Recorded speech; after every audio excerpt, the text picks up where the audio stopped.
Monograph on the Orakzai Country and Clans, sir Lucas White King 1900। अब देख रहे हैं एक तारीखी सफर।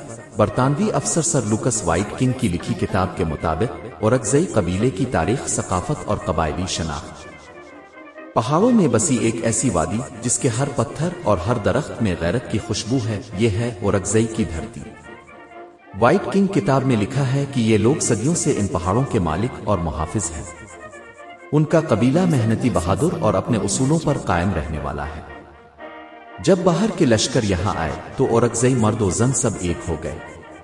उनकी हिकमत अमली ये थी कि दुश्मन को खिले मैदान में नहीं बल्कि पहाड़ों के तंग रास्तों में घेर कर मारे। दुश्मन दिन को चलने से डरता था क्योंकि ऊपर चट्टानों पर ओरकजई तीर अंदाज तैयार बैठे होते, और रात को चलने से डरता था क्योंकि हर घाटी में उनका पहरा होता। उनके सरदार अपने लोगों के साथ एक जैसा खाना खाते, एक जैसी जमीन पर सोते और लड़ाई में सबसे आगे रहते। वाइट किंग में लिखा है कि अंग्रेज भी मानते थे कि ओरकजई का एक सिपाही कई सिपाहियों पर भारी है। यहाँ का हर गांव अपनी पहचान रखता है। देहात में मिट्टी के घर, बाहर सब्ज खेत और दूर बर्फ से ढकी पहाड़ियां। लोग मेहमान को अपने घर का सबसे अच्छा खाना पेश करते, चाहे खुद भूखे रह जाए।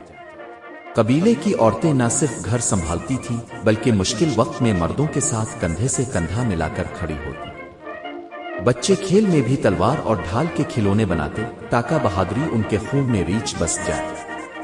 ओरकजई का कानून सादा था, इज्जत का बदला इज्जत और बेइज्जती का बदला सख्त जवाब। यहाँ का हर शख्स अपनी बात का पक्का, वादे का सच्चा और दुश्मन के लिए कड़ा इम्तिहान था।